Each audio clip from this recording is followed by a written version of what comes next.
নমস্কার, আমি Debapriya Saha. Just diet চ্যানেলের আরও একটি ভিডিওতে আমি আপনাদের সবাইকে স্বাগত জানাচ্ছি।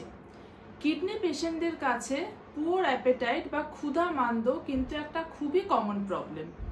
আশা করি যারা আপনারা কিডনি সমস্যায় ভুগছেন তারা এই সমস্যাটাতেও অনেকবার ধরে ভুগেছেন বা তারা আক্রান্ত হয়েছেন আর বিভিন্ন রকমের উপায় খুঁজে বেরিয়েছেন যে কিভাবে এই পুয়ার অ্যাপেটাইটের হাত থেকে মুক্তি পাওয়া যায়।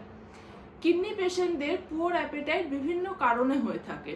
সেই কারণগুলির মধ্যে অন্যতম কারণ হচ্ছে যেহেতু ওয়েস্ট প্রোডাক্টগুলো মানে ইউরেমিক যে ওয়েস্ট প্রোডাক্টগুলো বডিতে জমতে শুরু করে, ইউরিয়া, ক্রিয়েটিনাইন এগুলো সমস্ত ব্লাডে যে জমতে শুরু করে, তার জন্য নশিয়া ভমিটিং টেন্ডেন্সির সাথে সাথে অ্যাপেটাইট লসটাও কিন্তু একটা অন্যতম সিমটম হয়ে দাঁড়ায়। এছাড়াও কিডনি পেশেন্টদের বিভিন্ন রকমের বডিতে ইনফেকশন থাকে, যদি বডিতে ইনফেকশন থেকে থাকে সেখান থেকেও একটা ক্ষুধামান্দতা দেখা যায়। এই ইনফেকশনের জন্য বিভিন্ন রকমের অ্যান্টিবায়োটিক মেডিসিনস খেতে হয়, আর অ্যান্টিবায়োটিক চললে সেক্ষেত্রেও একটা ক্ষুধামান্দতা চলে। কিডনি পেশেন্টরা বেশিরভাগ সময়তে ঠান্ডা, সর্দি, কাশি এগুলোতে আক্রান্ত হয়ে থাকেন, তো সেক্ষেত্রেও সেই সময়তেও আর কি একটা পুয়ার অ্যাপেটাইটের প্রভাব লক্ষ্য করা যায়। এছাড়াও আনকন্ট্রোল ডায়াবেটিস যদি হয়ে থাকে, কারণ কিডনির সমস্যায় আক্রান্ত রোগীরা বেশিরভাগ ক্ষেত্রেই তারা ডায়াবেটিক হয়ে থাকেন, তো সেক্ষেত্রে যদি ডায়াবেটিসটা আনকন্ট্রোলড হয় তাহলেও কিন্তু একটা ক্ষুধা মান্দতা বা পুয়ার অ্যাপেটাইটের একটা প্রবণতা দেখা যায়। আজকে আমি আপনাদের 10টা এমন উপায় বলবো যেগুলো ফলো করলে কিনা এই পুয়ার অ্যাপেটাইট বা ক্ষুধা মান্দতার হাত থেকে আপনারা মুক্তি পাবেন। তাহলে চলুন শুরু করা যাক। প্রথমত হচ্ছে, দিনে আমরা যে কটা মিল খাই ব্রেকফাস্ট, লাঞ্চ, ডিনার হিসেবে, সেটাকে প্রায় 6টা বা 7টা মতন মিলে আপনাদের ভাগ করতে হবে। মানে ফ্রিকুয়েন্ট মিল আপনাদের রাখতে হবে ছোট ছোট পোর্শন সাইজ করে। তার মাঝখানে আপনাদের mid morning, mid afternoon, mid evening, mid night আপনারা অ্যাড করতে পারেন। লাইক 11টা, 11:30 এরকম টাইমে যদি খিদে পায় তখন তাহলে সামান্য কিছু একটু খেলেন। তো এইভাবে আপনাদেরকে মোটামুটি 6টা থেকে 7টা মতন মিল সারাদিনের মধ্যে ভাগ করে নিতে হবে। একসাথে পুরো খাবারটা খাওয়া কিন্তু এই সময়তে পসিবল হয়ে ওঠে না, সেই কারণেই এই জিনিসটাকে ফলো করা। দ্বিতীয়ত হচ্ছে, যেহেতু এই সময়তে রোগীরা খুব একটা বেশি খাবার খেতে পারছেন না, তাই যখনই তারা খাবার খাচ্ছেন আর যেটুকু পরিমাণেই খাচ্ছেন সেটাকে তাদের খুবই নিউট্রিয়েন্ট ডেন্স একটা ফুড হওয়া উচিত, খুবই নিউট্রিয়েন্ট রিচ কিছু ফুড খাওয়া উচিত সেই সময়তে।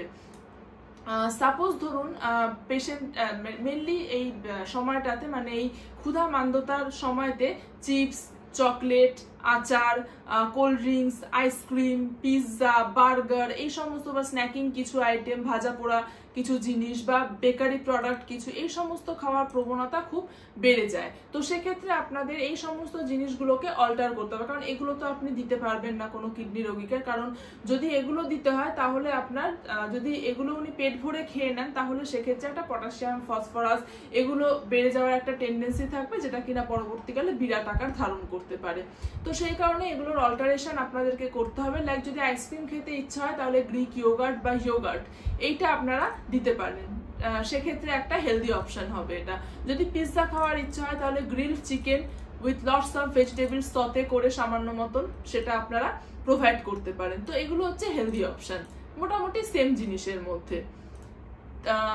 3 নম্বর হচ্ছে, কিছু ক্যালোরি ডেন্স খাবার দিতে হবে, কারণ এই সময়তে যেহেতু ডায়েটটা প্রপারলি ফলো করা হয় না, সেই জন্য কি হয়, ক্যালোরি ইনটেকটাও কিন্তু রিকোয়ারমেন্টটাও কিন্তু ফুলফিল হয় না, ইনটেকটাও ঠিক করে হয় না, তো রিকোয়ারমেন্টও ফুলফিল হয় না।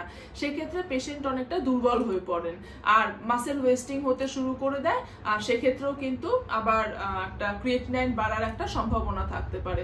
তো যদি কোনো পেশেন্ট, যদি কেউ স্যালাড খেতে পছন্দ করেন সেখানে একটু extra virgin olive oil add করে দিন, সেক্ষেত্রে একটু ক্যালোরিটা বাড়লো খাবারে।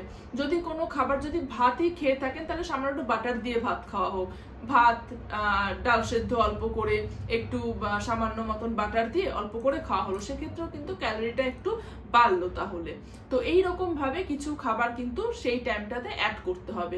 4 নম্বর হচ্ছে কখনোই এই সময়তে একা খেতে বসবেন না। এটা একটা সাইকোলজিক্যাল রিজন।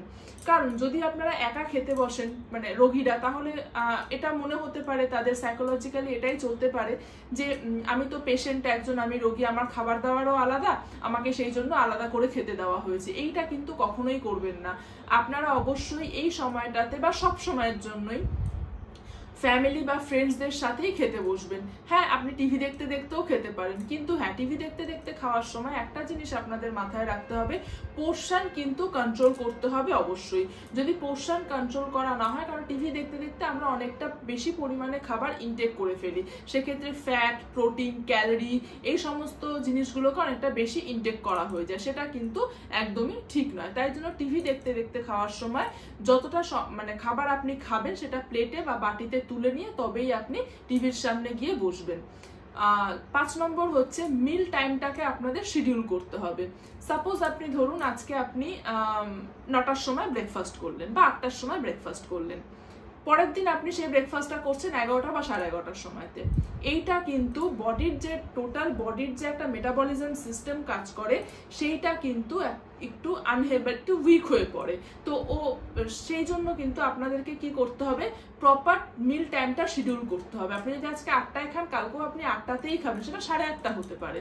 যদি আপনি প্রপার 1:30 2টোয় লাঞ্চ করেন, পরের দিন 4টে 4:30টার সময় লাঞ্চ করলে হবে না, আপনাকে সেক্ষেত্রে 1:30 থেকে 2টোর মধ্যেই লাঞ্চটা সারতে হবে। এইটাকে মেনটেন করাটা খুব দরকার। 6 নম্বর হচ্ছে আপনাকে বিভিন্ন রকমের যে প্রপার ব্রেকফাস্ট আপনাকে করতে হবে। কারণ স্টাডিতে এটাও দেখা গেছে যে যারা নাকি প্রপার ব্রেকফাস্ট করছে না, সেক্ষেত্রে কিন্তু ডায়েটের কোয়ালিটি অনেকটা ডিক্রিজ করতে থাকে, গ্যাস অ্যাসিডিটির সমস্যা হয়, আর গ্যাস অ্যাসিডিটির সমস্যা হলে, ব্লটিং হলে কিন্তু আপনার সেক্ষেত্রে একটা পুয়ার অ্যাপেটাইটের সমস্যা আরো বাড়িয়ে দিতে পারে সেটাকে। 7 নম্বর হচ্ছে বিভিন্ন রকমের স্মুদিজ, মিল্কশেক, এগুলো মিড মর্নিং টাইমটাতে অ্যাড করতে পারেন। আমি কিছু রেনাল ফ্রেন্ডলি স্মুদিজ বা মিল্কশেকের ভিডিও পরবর্তীকালে দিয়ে দেবো, তাহলে আপনারা কিছুটা রেফারেন্স পেয়ে যাবেন যে কিভাবে কি সেগুলোকে বানাতে হবে। তো এগুলো কিন্তু খাওয়ার ইচ্ছেটাকে আরো বাড়িয়ে তুলতে পারে। 8 নম্বর ভেরি মাচ ইম্পর্টেন্ট, এই সময়তে কিছু পছন্দের জিনিস ডায়েটের মধ্যে ইনক্লুড করার চেষ্টা করবেন। সেটা খুব সামান্য পরিমাণেই হোক না কেন, যদি পিৎজা খেতে ইচ্ছা হয় আপনার বা বার্গার খেতে ইচ্ছা হয়, 1 পোর্শন নিলেন, পিৎজাটাও আপনি অল্প পরিমাণে খেলেন, বা বার্গারটাও আপনি ভাগ করে 1/3 মতন পোর্শনটাকে নিলেন, কিন্তু খাবেন সেটা। কারণ কিছুই আপনি খাচ্ছেন না, সেখানে যদি একটু পছন্দের খাবার পাওয়া যায়, সেটা কিন্তু এই অ্যাপেটাইটটাকে বাড়িয়ে দিতে সাইকোলজিক্যালি মেনলি আরো অনেকটা হেল্প করছে। 9 নম্বর হচ্ছে খাওয়ার আগে কখনো জল খাবেন না। জল যদি খেয়ে নেওয়া হয়, খাওয়ার ইচ্ছেটা আরোই কাট ডাউন হয়ে যায় সেক্ষেত্রে। তো সেই জন্য খেতে বসার আগে কখনোই জল খাবেন না। লাস্ট 10 নম্বর হচ্ছে কিছুটা হেলদি স্ন্যাক্স অ্যাড করতে হবে। ধরুন মিড আফটারনুন টাইমে বা ইভিনিং টাইমটাতে কিছুটা আপনার হেলদি স্ন্যাক্স, আমি কিছু এর পরবর্তীকালের ভিডিওতে কিছু হেলদি স্ন্যাক্সের অপশন আপনাদের জানিয়ে দেবো, কিভাবে বানাতে হয় সেটাও বলে দেবো, তাহলে আপনারা বুঝতে পারবেন। সেই সমস্ত জিনিসগুলোকে একটুখানি অ্যাড করতে হবে। তাহলে আশা করি এই 10টা জিনিস যদি আপনারা মেনটেন করেন, যাদের নাকি কিডনির সমস্যার সাথে সাথে এই পুয়ার অ্যাপেটাইটের সমস্যায় ভুগছেন, আশা করি তারা অনেকটা রিলিফ পাবেন। আর যদি কিছু কোয়ারিজ থাকে এই ডায়েটের ব্যাপারে, আমাদের হোয়াটসঅ্যাপ গ্রুপটাতে জয়েন করুন, জাস্ট ডায়েটের ডেসক্রিপশন বক্সে আমি লিঙ্কটা দিয়ে দিচ্ছি, সেখান থেকে আপনি কোয়ারি করলে অনেক কিছু আমি তার রিপ্লাইগুলো দিয়ে দিতে পারবো। নিচের দেওয়া নাম্বারটাতে ডায়েট কনসালটেশনের জন্য অবশ্যই যোগাযোগ করতে পারেন। আর হ্যাঁ, চ্যানেলটাকে কিন্তু সাবস্ক্রাইব করতে ভুলবেন না। নমস্কার, সুস্থ থাকুন, ভালো থাকুন।